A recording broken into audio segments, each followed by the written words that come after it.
bienvenue à l'abbaye. Alors, l'organisation de la Polée, on a décidé de faire des courses pédologiques pour vous présenter le terroir de Bourgueil. Et puis, les propriétaires de l'abbaye nous ont dit ici, la vigne historique que les moines ont plantée est ici. Les moines ne s'étaient pas trompés. On est dans un vrai terroir viticole et les propriétaires vont pouvoir remettre de la vigne au bout. Donc, je vous présente Dominique Boutin, retraité de la Chambre d'agriculture, donc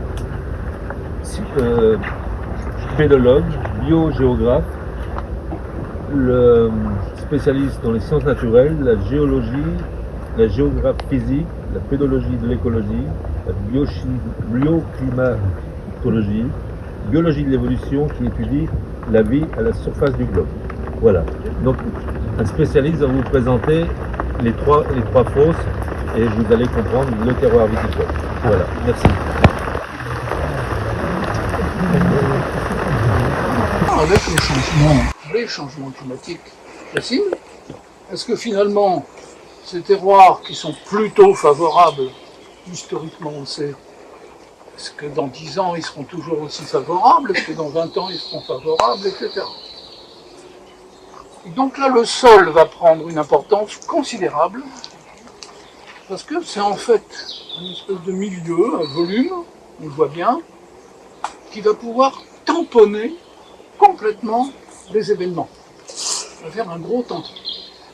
Alors on va le voir dans le détail. Le premier tampon, c'est la réserve d'eau. Les sols vont pouvoir stocker de l'eau pendant l'hiver et puis restituer à la vigne après, pendant la période plus sèche. Donc ça c'est important. La deuxième chose qui fait aussi des qualités sur la zone qu'on est, c'est le réchauffement possible. C'est aussi un stock de chaleur. Pourquoi? Tout simplement parce que la plupart des matériaux minéraux sont siliceux. C'est-à-dire en fait c'est plein de petits panneaux solaires qui vont récupérer la chaleur dans la journée et qui vont la restituer pendant la nuit. Donc c'est pas une blague, hein. Si vous avez l'occasion, après une belle journée chaude, vous marchez pieds nus là-dedans, vous allez voir que ça brûle. Hein. Donc cette silice est intéressante. Voilà. Et puis le troisième tampon, il est minéral. D'accord. Est-ce que le sol est capable de fournir des minéraux dans de bonnes conditions à la plante, vigne en l'occurrence? Pour fournir des matériaux, il faut que les minéraux soient solubles. D'accord? On est bien d'accord qu'une vigne est incapable de consommer un caillou comme ça pour récupérer la silice, par exemple. Il va falloir que la silice soit soluble et qu'elle passe dans la plante. Si c'est pas soluble, ça ne va pas alimenter la plante. Donc, il y a ça aussi. Est-ce que dans cette matière-là, telle qu'elle se présente, est-ce qu'il y a des solubilités possibles ou pas possibles? Et donc l'approche pédologique fait aussi la part pour ça. On appelle la capacité d'échange cationique. C'est-à-dire, est-ce que le sol a une capacité d'échanger les cations, faire passer le calcium, etc. Donc voilà. Donc c'est un grand réservoir intéressant en eau, en matériaux et en chimie. Donc l'étude pédologique, c'est tout ça. Et puis éventuellement de repérer ce qui pourrait manquer. Donc tout à l'heure on en parlera en salle. C'est notamment la matière organique, les matières organiques. Parce que pendant des décennies, on a fait une agriculture au sens large, hein, qui était très consommatrice de matière, et on n'a pas toujours ramené ce qu'il fallait qu'on consommait, et notamment la matière organique.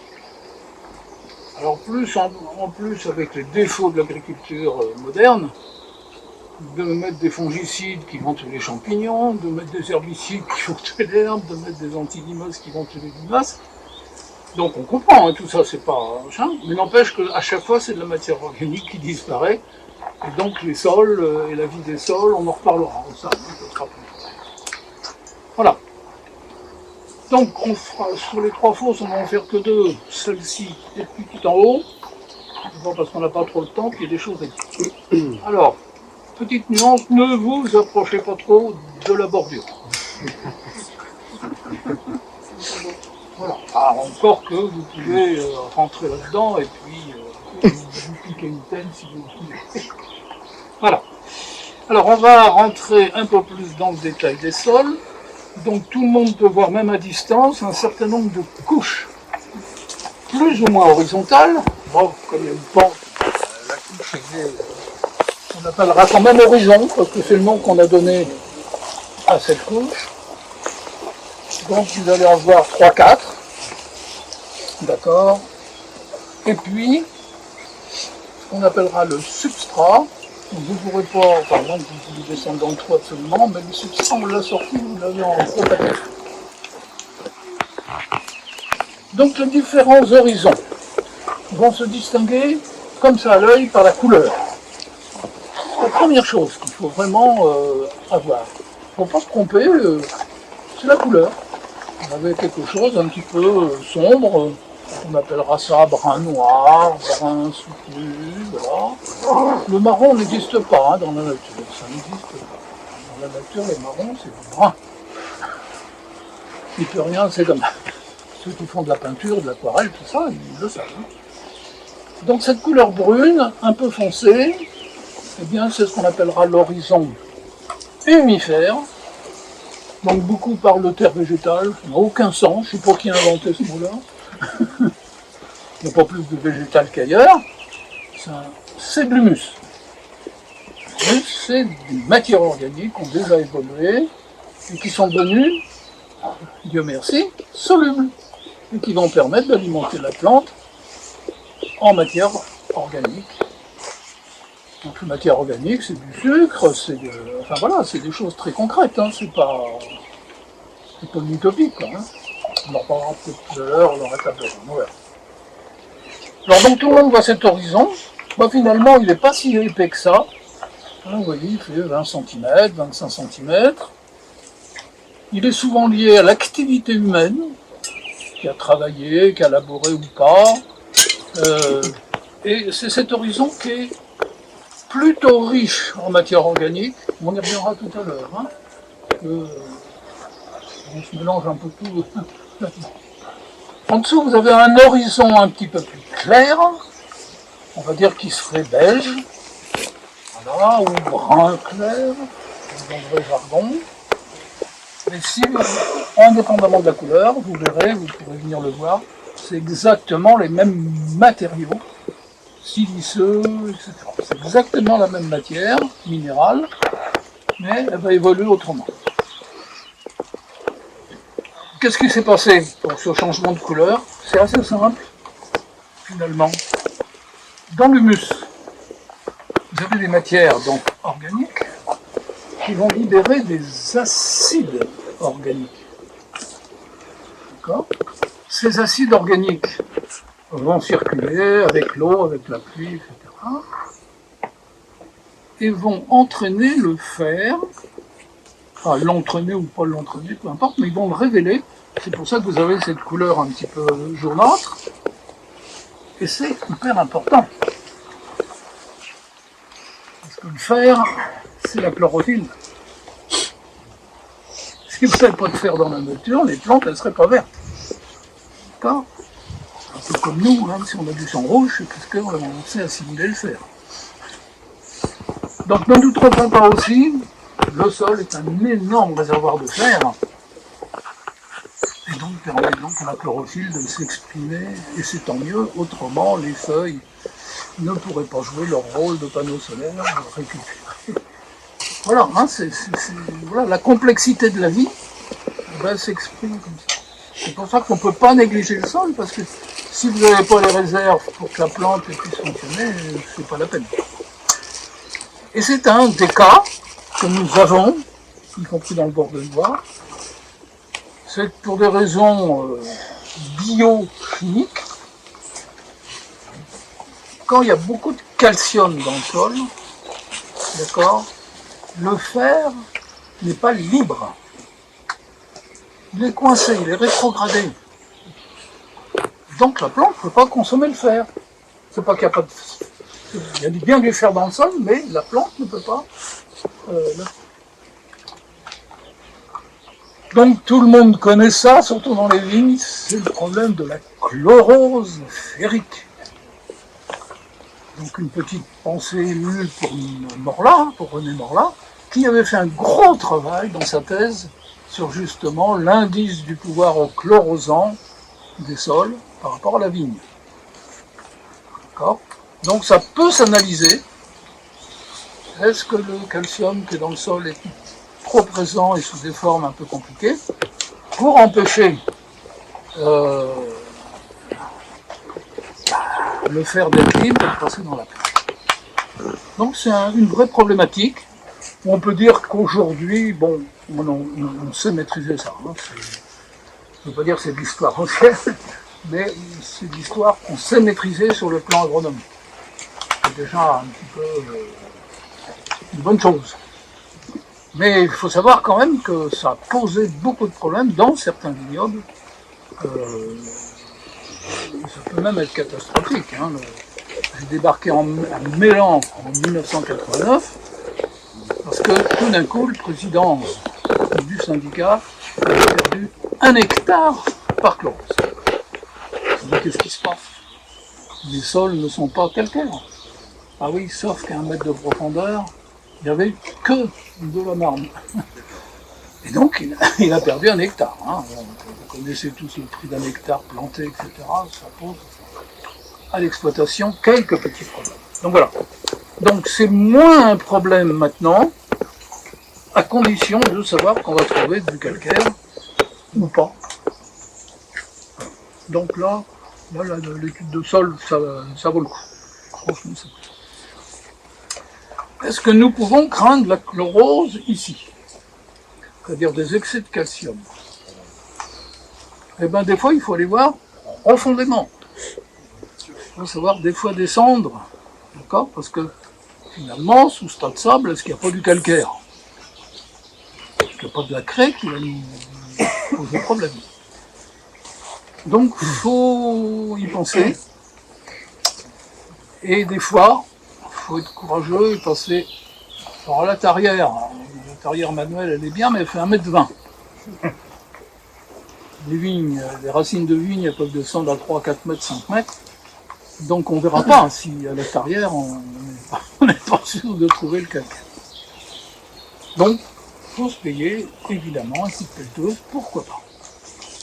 Donc dans les études de terroir, je ne sais pas s'il y en a qui ont suivi ça sur Chinon et ailleurs, une des choses, c'était effectivement d'avoir un certain nombre de forces pédologiques pour assurer...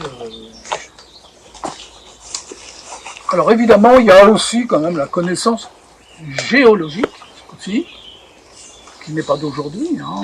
Les premières cartes géologiques dans le coin, ça doit être 1935, je crois. Hein. Voilà. Donc on est dans des régions où on connaît la géologie, on sait au pif si on va trouver dessous des choses ou pas. Donc voilà. Mon introduction simplement sur cette notion de terroir viticole, donc vous avez vu, c'est pas simplement de dire oh, c'est des cailloux, vous pouvez planter de la vigne, ça marche. C'est pas suffisant. Il faut interpréter tout un tas de choses. Voilà. Voilà. Alors, vous ne vous tromperez pas en regardant, même de loin, cet horizon luminaire, ce village qui va booster la plante, et vous allez avoir le nombre de racines qui se baladent là-dedans. Ça ne peut être implanté par hasard. Et les plantes, même si c'est du chien dent, bah c'est du chien dent, mais même du chien dent, c'est de la matière organique. Donc voilà, donc ce premier horizon, donc on appellera unitaire, C'est un horizon qu'on appellera combien intermédiaire, on ne sait pas trop, qui est un horizon dit B, pas grave, mais qui est riche en fer, et qui fait cette espèce de couleur un peu ocre. C'est simplement le fer qui colore. D'accord ? Alors il n'est pas rouillé, il est simplement coloré. On va dire qu'il est brunifié. Voilà. Et puis en dessous, on va trouver un certain nombre d'horizons qui vont plus ou moins évoluer, qui vont plus ou moins servir à la plante. Vous pouvez voir qu'il y a les racines, comme la polyne, hein, bon, c'est pas l'arbre qui dit. Vous avez des racines qui descendent sans problème à 1 mètre, 1 mètre 50. Je ne veux pas dire que c'est sans limite, faut peut-être pas abuser, mais on a aussi donc une structure de sol, donc on va y venir. La notion de structure, c'est la notion de l'agrégat, les grains de terre, que tout le monde connaît. Si vous faites votre jardin, vous manipulez pas du sable, des cailloux, machin, vous manipulez des petits grains de terre qu'on appelle des agrégats. Alors ça, c'est la richesse du sol. Quand on a des bons agrégats, voilà, ou quand on a des mauvais agrégats, ben ça fait toute la différence. Donc ça, les agriculteurs, ils connaissent bien. Voilà. Eh bien, quand vous avez des petits grains, vous mettez des petits grains côte à côte, fatalement, il y a des trous. C'est poreux. Voilà. Les petits grains, ils ne sont pas collés les uns aux autres. Même pas agglomérés. Et donc, vous pouvez voir ici qu'entre les grandes terres, il y a des trous. Les racines, elles vont profiter des trous, puis elles vont descendre. Voilà. Donc, l'idée d'avoir une très bonne structure de sol, très bonne organisation, pour que les racines descendent dedans. Donc, c'est un peu plus difficile sur le plan agronomique, parce qu'en surface, à la rigueur, on peut faire des choses, travailler les sols, etc. Et quand vous avez un défaut de structure à 1 mètre ou 1 mètre 20, un peu plus délicat. Alors il y en a dans le temps qu'on fait des sous-solages, etc. Ils ont même, fin 19e, défoncé les vignes avec des... Comment ça s'appelait ça ? Des obus qui étaient tirés par un treuil, enfin des trucs de fou, pour fabriquer justement des cavités en profondeur et permettre aux racines de descendre. Bon, c'était une ânerie, mais ça s'est fait. Voilà. Et puis, on le cherchait, on savait qu'on allait sans doute le trouver, et on l'a trouvé, donc, le substrat, c'est-à-dire ce qu'on trouve sous les strates. Vous l'avez devant vous. Donc, on savait qu'on allait le trouver, mais quand même, il a fallu le trouver. Et là, vous voyez, on est à 1m20, 1m30, ouais, 1m50. Et vous le voyez de loin, même si vous n'avez pas une grande connaissance. Donc, c'est des agrégats, il n'y a pas de problème, mais c'est des agrégats argileux. Ils sont argileux. Quand vous cassez la motte, vous allez voir des couleurs, c'est un peu bariolé. Donc il y a un fond qui est plutôt grisâtre. Et si vous regardez bien d'un petit peu près, vous avez des couleurs rouges qui apparaissent. D'accord ? Le rouge, dans les sols, de manière générale, c'est du fer oxydé, c'est-à-dire du fer, c'est de la rouille, simplement. Donc le fer libre dont on parlait tout à l'heure, arrivé à une certaine profondeur, il peut s'oxyder, notamment en présence d'eau, qui est le cas ici. Voilà. Et puis des fois vous avez des taches grises ou bleuâtres, ça c'est pas bon signe, en général, qui sont des zones de fer réduit. Le fer est ferreux, c'est-à-dire qu'il est plus solide du tout, donc il ne passera pas dans la plante. C'est des zones asphyxiées, en plus des fois ça sent mauvais, donc c'est pas le cas ici. Voilà, alors cette couche d'argile, on pourra l'appeler comme ça, c'est pas choquant, en fait, n'est pas pédologique. C'est pas l'argile de surface qui a glissé au fond. On va pas me faire clapper, hein. Attends.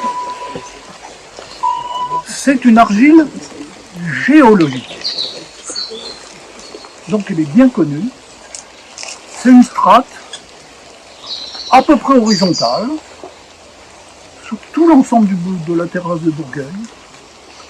C'est ce qu'on appelle des argiles vertes du Cénomanien. Alors c'est un peu bizarre. Honnêtement, c'est une exception. Hein. Ça n'existe pas, ça. Voilà. Et ici, elle est sympathique. Hein. Elle va nous aider très bien.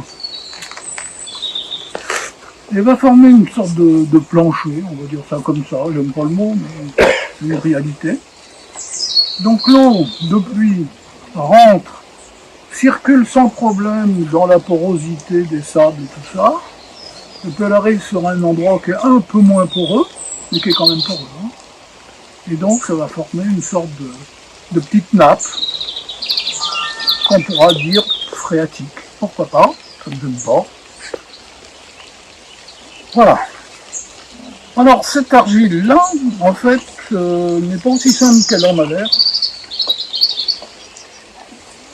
D'abord parce que elle est riche en calcium.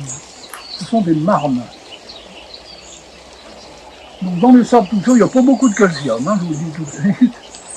Donc la plante, elle va aller trouver son calcium en dessous. Ah, un peu le pied cette affaire. Hein. Il y a tout ce qu'il faut ici. La couleur verte. Vous regardez de près. Alors là, on a un petit trésor tourangeau, sens large, dans toutes les roches dites crétacées. C'est-à-dire les tuffeaux blancs, les tuffeaux jaunes et le Cénomanien qui est en dessous. On a un petit minéral verdâtre qui s'appelle la glauconite. Et ça, c'est un trésor. Surtout pour les vignerons. Parce que c'est des silicates de fer, cette glauconite. Et quand ça s'altère par la vie normale des choses, ça va vous libérer de la silice, ça va vous libérer du fer, et en plus, cadeau, du calcium. Donc, autrement dit, on a là-dedans vraiment des richesses minérales extrêmement intéressantes. Le profil est autrement le même, vous avez les 2 ou 3 horizons que je vous ai décrits tout à l'heure. Donc la qualité là. Donc ça c'est le terroir de la terrasse, c'est le terroir du clos, du caux, etc. Alors après il y a plus ou moins de cailloux, plus ou moins de galets, plus ou moins de... etc. C'est des petites nuances par rapport à la qualité du profil, très poreux, qui va pouvoir se réchauffer très bien, très bien. C'est vraiment des matériaux siliceux très chauds, hein. Faut pas se tromper. Voilà.